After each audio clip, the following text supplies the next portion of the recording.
Hello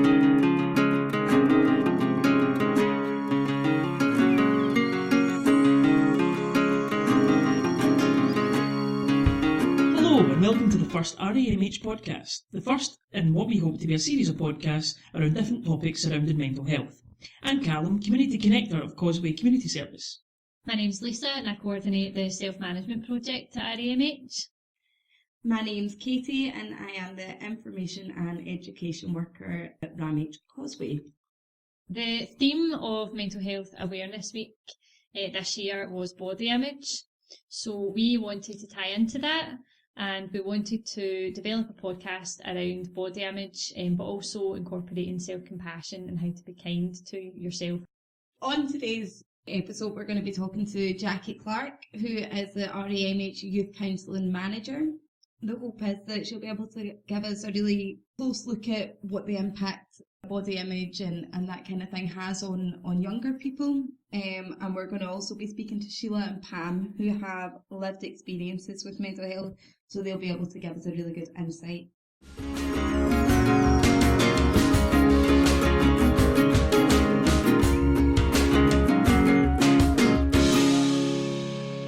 So you done an interview with Shelia and Pam? How did you feel it went? It was great. It was really interesting to hear their views on how body image impacts on mental health and has affected them in their own recovery journey. Obviously Jackie Clark is going to be looking at this topic from the perspective of young people, so it was interesting to speak to Shelia and Pam because we really got into looking at whether the perfect body image that's kind of projected is ageist at all, and whether there's different pressures depending on what age group you're in. And also we looked at things broader than just things like how you look. It was more about how you feel in your own body, if your health has changed and how you feel people perceive you. So there was some really interesting things that came out. And I suppose the kind of advice that they were given, which obviously you'll kind of hear, is very much about self-love, self-care, self-compassion and being kind to yourself and loving yourself. That's great. Well, here we go. Here is Shelia and Pam. Okay, so today we've got Shelia and Pam here to talk on the podcast. I just want to thank you both so much for coming along today and sharing your thoughts on this really important topic. The theme of Mental Health Week this year is body image and how this impacts on mental health. And as individuals who are on your own recovery journey, I thought you would have some really valuable insight into how body image and mental health are connected. So the first thing I was going to ask you about is about the images of the ideal body. We're kind of surrounded by what the ideal body should look like through various forms of media, TV, social media. I'm wondering if you think being bombarded with images of the perfect body, in quotation marks, has had any impact on your own mental health?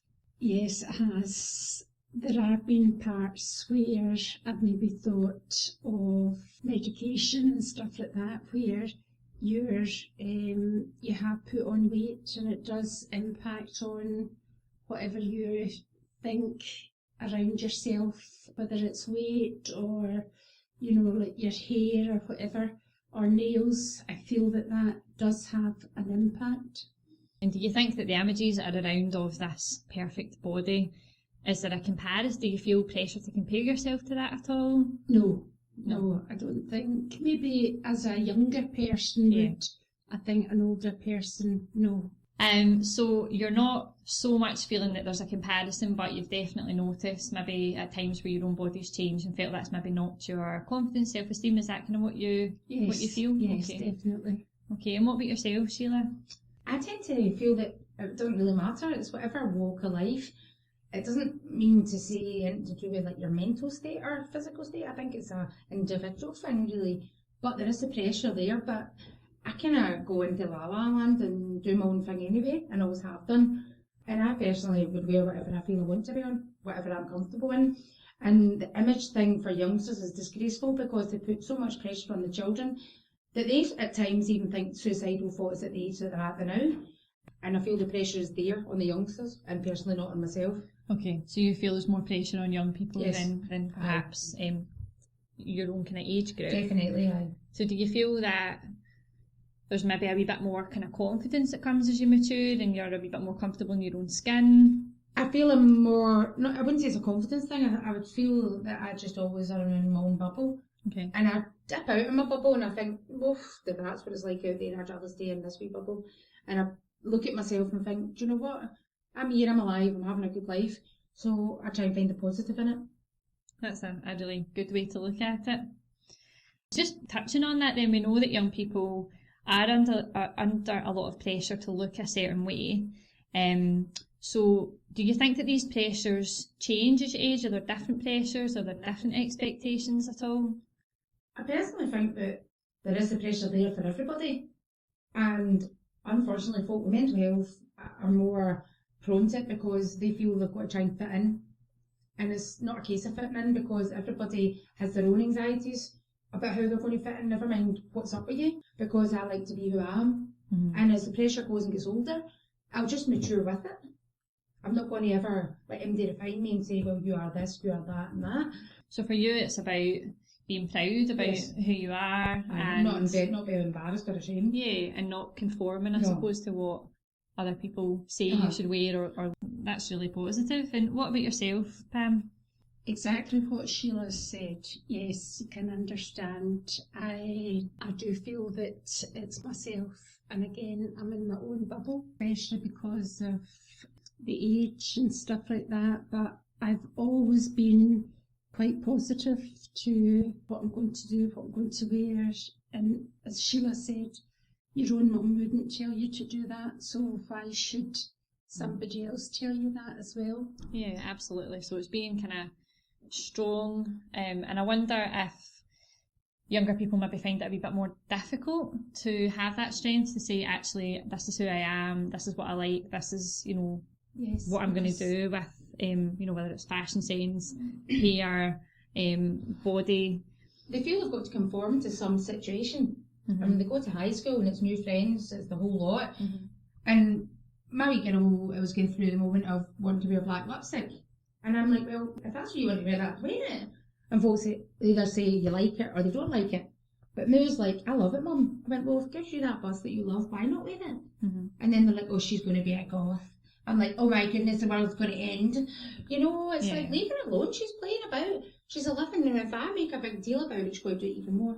Yeah. So you step back and let them flourish a wee bit and be there. But if I feel she goes too far, I will pull her back. But you've got to give them freedom. Yeah, because it's natural to try new things and experiment with fashion and image and things. I mean, I know when the boundaries will come up and I would say, no, don't think so somehow. And it's all about giving them that wee bit of freedom. Yeah. But being able to have a long enough lead that you can pull it back. So it sounds as though the way that you guys cope with some of these pressures is just not to pay attention to it, to kind of filter it out and just focus on your own. It's not easy, Lisa, don't get it wrong. So bodies of all shapes and sizes are beautiful, but due to TV and social media, for example, portraying images of young, slim, tall, tanned, toned women, do you think the perfect body image is ageist at all? I don't think it exists. It doesn't exist. Everybody says that we should be a certain way and conform a certain way, but the normal size in Scotland is a size 14 to 16 for a woman. Mm-hmm. And we all conform to that at some point. Mm-hmm. Well, not all of us, but quite a lot, especially if you're on certain medication like myself. My wardrobe can go from a size 8 to a size 20, depending on whether they've increased my steroids. So you go by that and think, well, if I'm doing that alone in my own body, how must other folk feel when they are at that size 20 constant? Mm-hmm. And see, to be honest, I just don't think they feel bad. But our society says to them, you should feel bad for being that size. Well, why should they?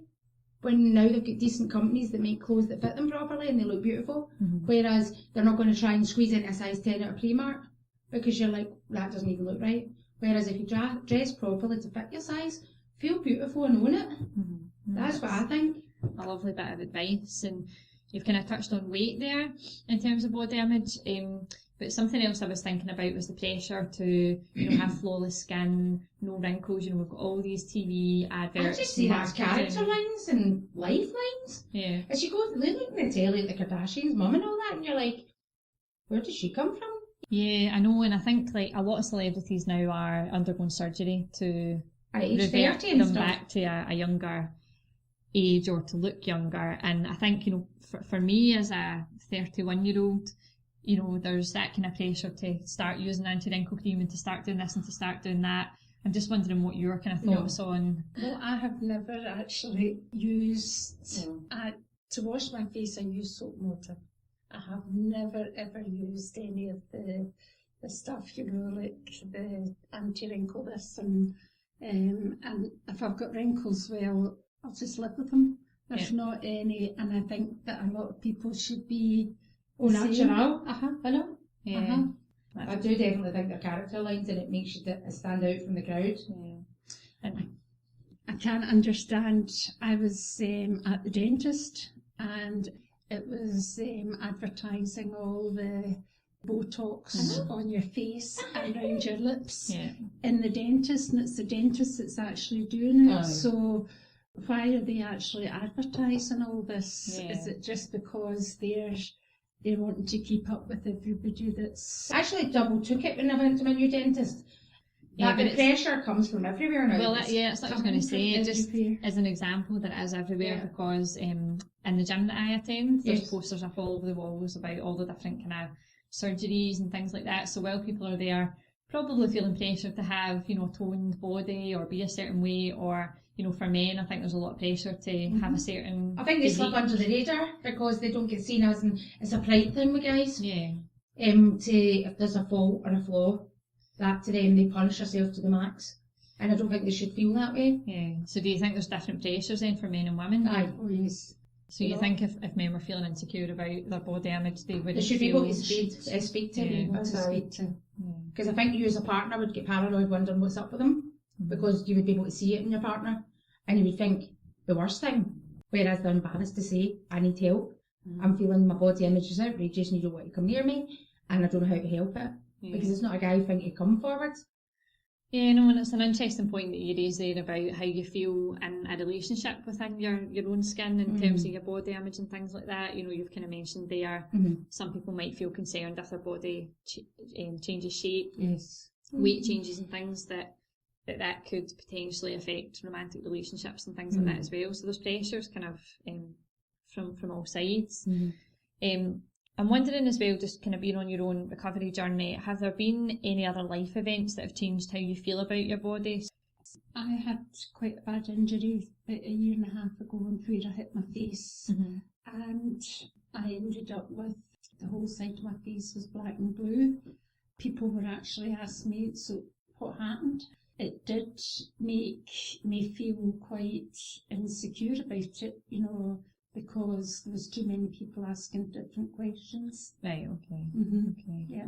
Because I know that sometimes when people, maybe their mobility changes and things like that, they feel, or maybe they have to start walking, you know, with a walking stick after never having had one. They talk about the impact that has on their self-esteem.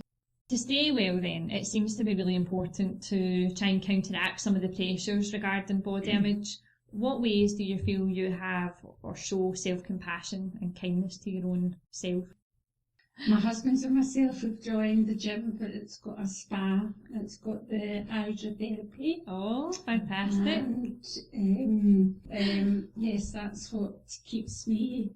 Do you get like massages and are there other treatments? Yes, there's a salt bath. And then what you do is you get to use all the hair products and stuff like that, and it's all from the sea. It's all sea salt, yes. That's what I do for myself. It's self-care then, isn't it? It's looking after your body and giving it the care and attention that it needs for your overall. It's good though that the two of you go. Yes. I think that's wonderful, because a lot of folk think they're doing their wife or that favour and giving it just to them. Yeah. No. Whereas you're sharing the experience. But it's a nice example of how men have to self-care as well. Yes, you know, they have to think about looking after their bodies, being kind to themselves. What about yourself, Sheila? How do you show self-compassion and kindness to your own body? I don't do too much for myself. I tend to like self-care by bouncing off other folk and being known that they're okay. And then when I do it to myself, I feel guilty. And I get a bounce off that, other folks' happiness, really. Yeah, no, that's a lovely example. So what advice would you guys give to people who maybe do get a wee bit down about their body image, or to young people who might be feeling extreme pressure to look a certain I would just way? say to them, listen to your inner self. Definitely. Look after yourself and listen to what your body's saying to you. Because see if you feel you've got to be pressurised to go and do something and you don't want to do it, okay, you might sit and think A, B, C and D, and before you know it, you've made that wee tiny sprout in a huge forest and you're caught amongst the trees and you're thinking, how do I get out of this? Whereas you could just turn and say to the person, you know what, that isn't going to do you any good. You're sitting stressed out your box. Listen to yourself and yourself is going to say to you, chill out, it won't take 2 minutes if you sit and have a wee cuppa. That person will still be there 10 minutes time and you will be de-stressed because you've stopped and listened to yourself. Yes. Yeah, listening to your body. It's really simple. Listen to your body. But it is hard to do. It's hard, and I think, you know, we've got these busy lives and there's a lot of pressure, but sometimes your body is saying, actually, I need to stop, I need to rest. So I guess being kind to yourself and I your was body addicted to to magazines and I stop thought I'm stopping that because that's all it was.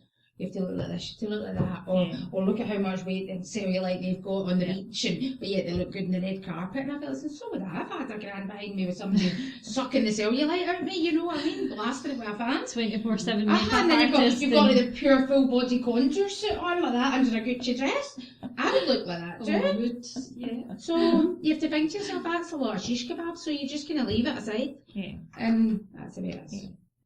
I remember actually going to the doctor about 6 months ago to be told that I was obese.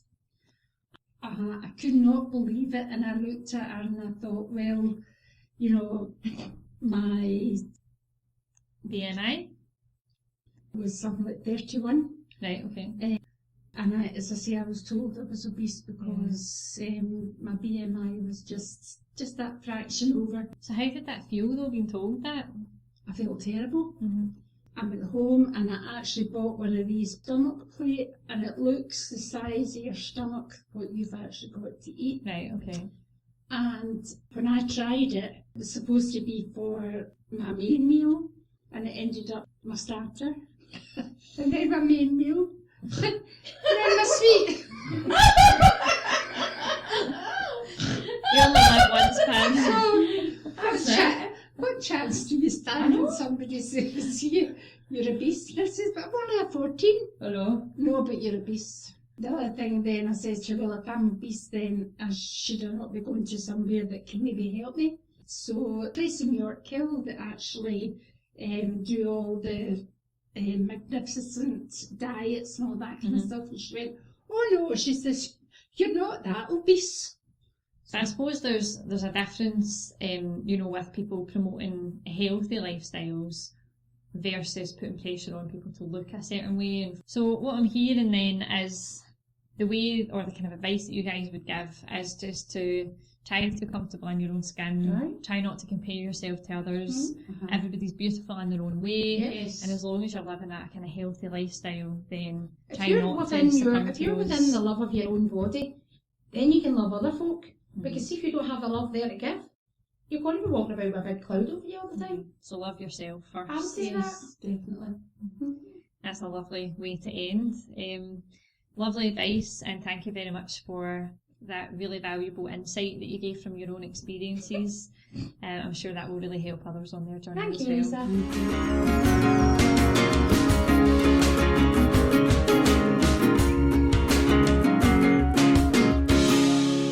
Shelia and Pam, a really insightful look into kind of body image. What did you think, Lisa?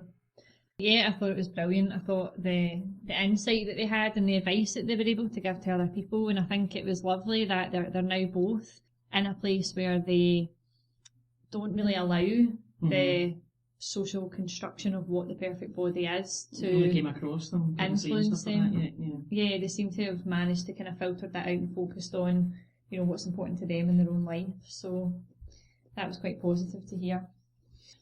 Next up, we have Jackie Clark, the RAMH Youth Counselling Manager. So I think it'll be really interesting to get a wee bit of insight about how kind of body image can affect young people and what kind of things seem to arise when we start talking about that. And what kind of current things are getting talked about and the impact it has. Here's Jackie. Hi Jackie, and thanks so much for being here today on this absolutely gorgeous day outside. We're stuck inside doing this interview, but thanks very much for your time. The theme of Mental Health Week this year was body image and how it impacts on mental health. And as a youth counsellor, I'd imagine that you see firsthand how these things are all connected. So I suppose what we're kind of want to start off by talking about is that we're surrounded nowadays with images of what the ideal body should look like, and whether it be tall, thin, tanned, muscular, flawless skin, all that kind of stuff. And we're bombarded with TV and social media about what, in inverted commas, that perfect body is. Mm-hmm. So what impact do you think that has on young people and their mental health? Mm-hmm. I think you're absolutely right. It does feel, to use your term, bombarded with that. And I think for young people, particularly during the teenage years, where it's really, really important, just as part of that development stage and transition from childhood into adulthood, that young people at that stage of their life are creating their own identity and testing and trying and kind of trying to attach themselves to a particular group. Do I like them? Is that what do I think about that? Oh no, maybe not, I'll try this.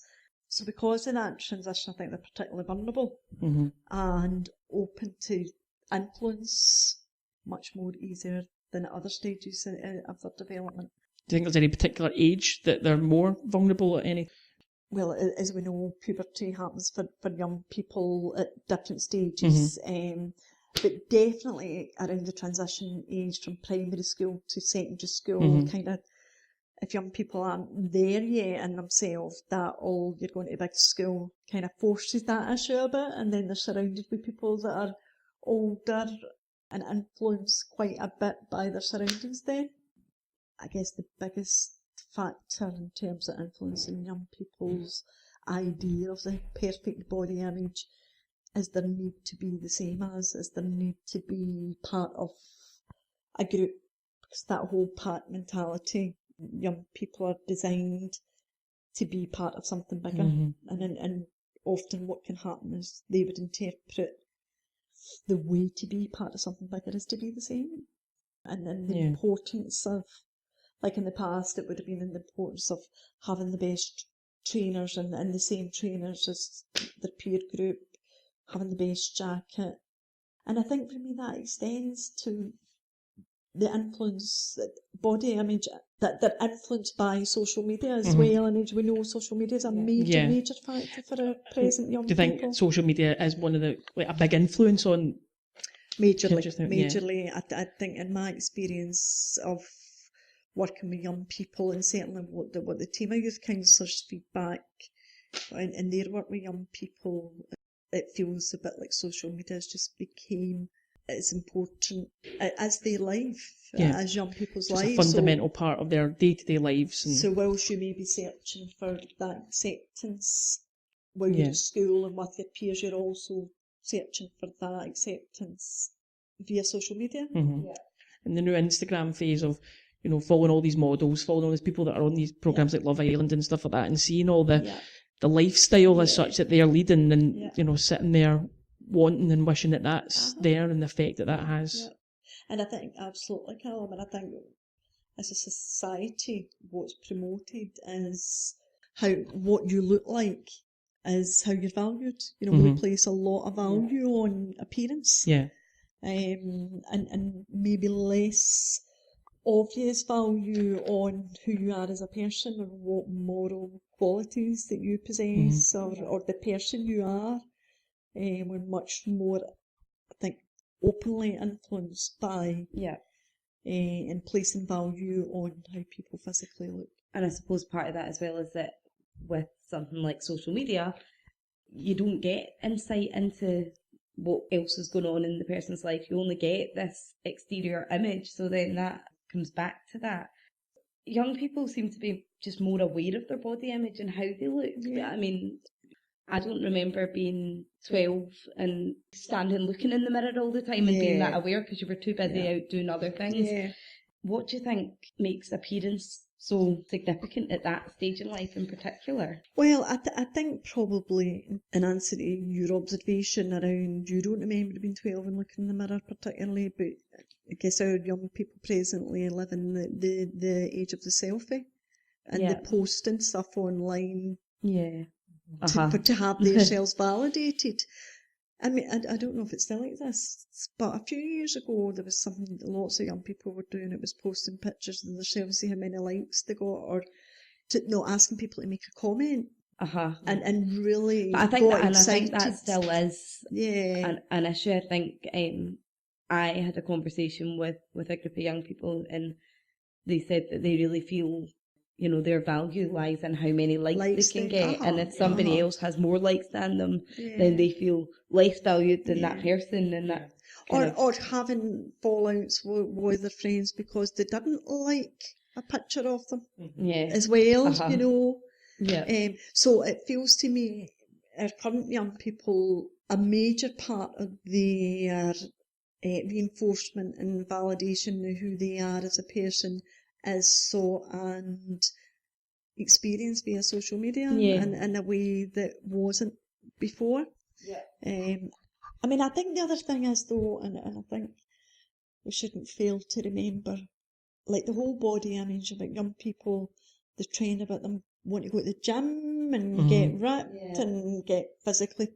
I mean, there's loads of positive stuff about that. I mean, that is so good for young it promotes people. a healthy lifestyle. Absolutely. And I guess what we know about physical exercise, the positive benefits it has in people's mental health, that's all very true. And actually, young people's moods are so lifted when they're physically fit, eating well. So I think for me we need to be careful because we don't want to not be promoting that. But so long as their motivation for difficult line, getting ripped or going to the gym to keep fit and building their stamina is about their choice and health and well-being, and it's not just to reinforce this validation of please tell me I look really good. I suppose it then comes down to the reason why people are wanting to do this. So are they wanting to be fit and healthy? Are they wanting to live a healthy life? Or is it they want to be liked? Is it they want to be... Exactly. And for me, that's the question. Let's not forget there's real positive benefits of that. But the question comes first. Like, what is the purpose? What is your motivation to do that? And also about reminding people that the qualities and values that they display actually are much, much more important than how you look. But telling that to a teenager is a bit pointless. Yeah. According to the Mental Health Foundation, girls and young women are more vulnerable to poor body image. How do you think that transpires differently across genders? So do you think it is different? I think, sadly, Calum, I think that's probably a true statement, and it certainly would be echoed in my experience of working with young people. That's not to say that males are not conscious or bothered by their image. However, I think as a society, we expect females to take much better care of themselves and present themselves in a particular way. In my opinion, has came from the purpose of that is subliminally to please men, really, or young girls work out really young through social media, what they see in magazines, what they see on TV programmes. Like present yourself in a particular way, you're likely to get the man, sadly. So I don't think we've moved away from that in any big way. And I think there are subliminal messages that young girls get all of the time. Is there different pressures than there are to young men, do you think? What there are to young women? In terms of body image and their body image. Different kind of pressures for them. I think there's definitely gender stereotypes, isn't there, for both genders? In fact, not just both genders, whatever gender you decide to associate yourself with, which I guess is a whole fairly new area in terms of transition, and the way in which young people decide how they want to be identified brings a whole other dynamic, I think. But I think males are also influenced by the same things that I feel female teenagers are shaped and influenced by. Do you think for boys there's masculinity side of things in terms of like going to the gym, and what does that lead to? And again, not that there's anything wrong with that, that's great, going to the gym to keep really fit and healthy, but are you hammering your body to an extent that it's not ready for because you feel that you need to look a certain way? I guess West of Scotland males, they are expected to sadly present themselves in a particular way, and it is sadly usually a macho, aggressive, I can cope, I'll protect you, which makes it much more difficult for young boys to talk about softer emotions, or even believe that they deserve to feel that they're allowed to have them. Or if they're feeling it and experiencing it, not to then feel that there was something wrong with them because they're feeling upset or sensitive about something. Yeah. So I think, we need to say anything we're talking about in the context of the gender stereotypes that exist already. So do you think the pressure to kind of conform to that ideal body image, or that's kind of what we're calling it, but really what people perceive the ideal body image to be, do you think that can lead to self-destructive behaviours in young people? I definitely agree it has a potential to influence perhaps how people choose to eat, perhaps develop an eating disorder around the drive to look a particular way, but believing that's how they'll be accepted, not because I'll eat like this, of course to lose weight, but they're on the journey to acceptance rather than that search continues, just manifests itself differently. I think there's probably a sense that young men in their drive and need to look physically a particular way and built, I believe's the term, then may be tempted to take steroids. And as you say, Katie, to work their body to an extent and at a pace that it's not built or designed for. And if you're not taking on the right fuel. And I think that's the thing, and I don't want to stereotype about young people, but a big percentage of young people are driven by where they need to get to, and very rarely would be questioning the process of how they get to that place. So wouldn't necessarily be coming to get nutrition advice about how their muscles develop and how it's important to do that gradually and how it's important to eat properly. Or for young girls, their drive to be thin, because that's the stereotypical image that gives you that acceptance from other people, wouldn't necessarily make them think about, well, do you know, if I don't eat enough of that, this may affect my menstrual cycle, my iron levels. Young people, as you know, don't necessarily think about those bits until they're feeling unwell. I suppose people are really wanting the quickest option and how to do it as quick as possible. They don't look at, well, if I lose all this weight in such a short space of time, what impact is that going to have? They just want to see results quickly. And in doing that, they end up damaging their body and not doing it the best possible way. Absolutely. And very often has long-lasting effects into their adult life. As body image can cause distress to young people, how can we encourage a bit of self-compassion for people to be kinder to their bodies? Well, how can we do that? Well, I guess for me, and we've talked about it a lot in each of the questions that have been asked, for me, and even if we step outside of the thin, overweight, built, not muscly, no six-pack, wee bit of spare tyre, if we move away from that, just for a second, and also think about the lots and lots of young people now already are getting lip fillers and permanent makeup and tattooed eyebrows. So I think it's went a stage further than just the expectation is that you're thin and gorgeous, thin and tall and long legs and look amazing. I think when young people have went to the extent of really interfering with what they have naturally. Like, as I say, fillers, permanent makeup, but also women in their 20s now are getting Botox and stuff. I've read a lot of articles recently about that. So where does it end, So it feels like we're still, in a bigger way, chasing that image of what personifies perfection, what drives you. This is what you should be striving to look like. So rather than investing in actually the person you are is much more important, and I guess no teenager wants to hear And that. I suppose it's difficult to kind of promote that as such. I mean, I think you probably can't have this conversation without considering the commercial aspect of promoting beauty. Apparently it's the fastest growing area beauty products are.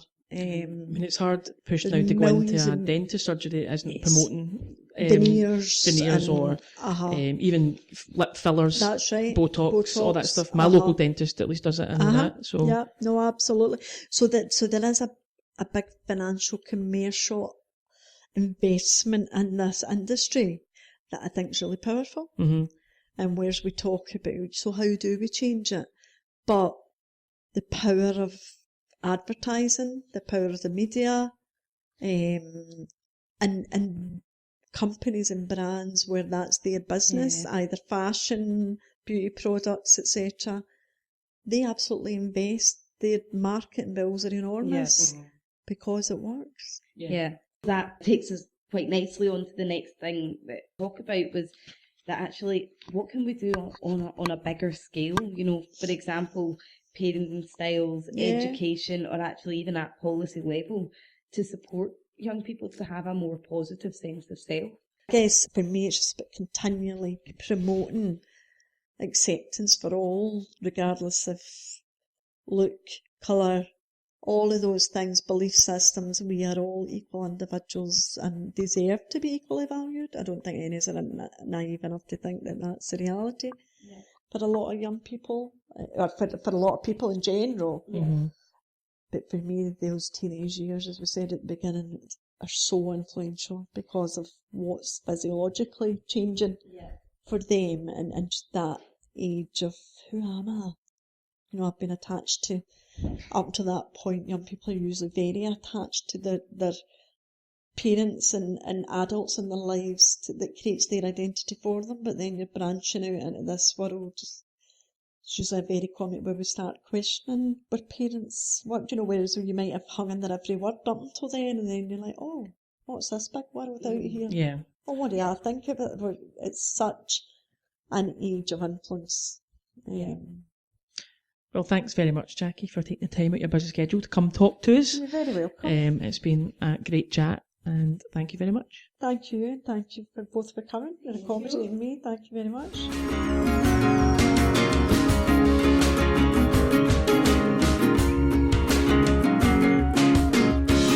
Jackie Clark there, really good insight to I think what all youth are now experiencing when it comes to body image. That's it for our first podcast. We still don't have a name for our podcast. If you have any thoughts or ideas about what we should call it, please get in touch with us. You can email us at inquiries@ramh.org, or if you are listening on Facebook, feel free just to comment below. Also, we'd love to hear your feedback. This was our first ever podcast, so we're really keen to hear your views on how we could make this better, or on any topics that you would like us to cover in the future. Again, contact us at inquiries@ramh.org, or comment below if you're listening on Facebook. So I guess all that's left to say is thanks for listening, and we'll see you next time.